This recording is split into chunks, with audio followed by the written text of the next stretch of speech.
আল্লাহ রে আল্লাহ, আমার মায়েরা কত শখ করে মাটির ব্যাংকে টাকা জমাইতো, তুমি আর শখের ব্যাংকটা ভেঙে ফেলাইলা। টাকা শুধু একলা তোমার মাইয়া জমায় নাই, আমিও জমাইতাম।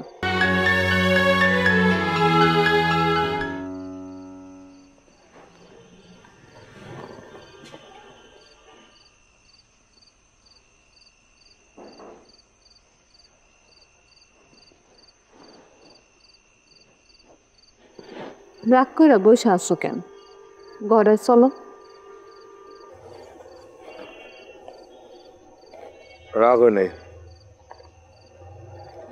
আসলে তুমি তখন যে কথাটা কইছিলা এটা তো আমাকে সংসারে ভালো লেগে গেছিলা। আমি তোমার ভুল বুঝছি, তোমার লগে এরকম করে কথা বলা আমার ঠিক হয় না। আচ্ছা, এসব কথা বাদ দাও। শোনো না, নতুন বছর আইতাছে না, আমাকে তো একটা পরিকল্পনা করা উচিত। নতুন বছর যাগো এত অভাব, তাগো জীবনে কোনো ঈদ নাই, পূজা নাই, নতুন বছর নাই, ভালো পোশাক কেনার ইচ্ছা থাকে না। আমার নতুন মানুষের আবার নতুন আর পুরাতন বছর, আল্লাহর দিন তো সবই এক। আরে আমি তো এগুলার কথা কই নাই, কইছিলাম মায়ের তো স্কুলে ভর্তি করতে হইব।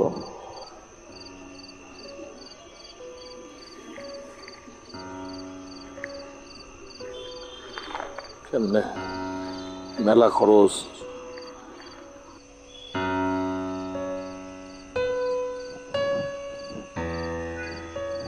খরচ যতই হোক না কেন, এবার মায়ের স্কুলে ভর্তি করবো।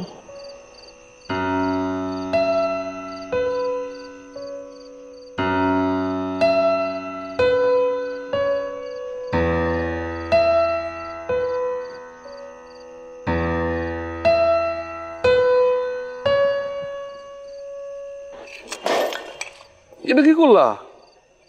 আল্লাহ রে আল্লাহ, আমার মায়েরা কত শখ করে মাটির ব্যাংকে টাকা জমাইতো, তুমি আর শখের ব্যাংকটা ভেঙে ফেলাইলা। টাকা শুধু একলা তোমার মাইয়া জমায় নাই, আমিও জমাইতাম। আর রাতের বেলা ভাঙছি যাতে তোমার মাইয়া টেন না পায়। কাল সকালে গিয়ে ঠিক এমন একটা ছোট ব্যাংক কিনে আনবা, আমি ওরা ব্যাংক জায়গায় রাখা। মা, তুমি যদি আমার বিপদের পাশে না থাকতা, বন্ধু হয়ে আমার সাহস না দিতে, আমার মতো মানুষের যে কি হইতো, আমার মনে হয় মাটির লেগে মিশতে দিতে হইতো। আচ্ছা, এখন ধরো না তো, দেখো তো কত টাকা হয়েছে।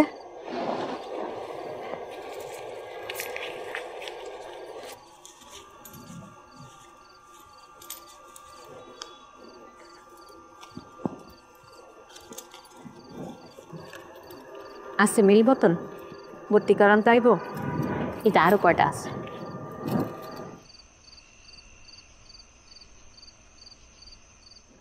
আন এগুলা তো হইব, হইব না ভর্তি?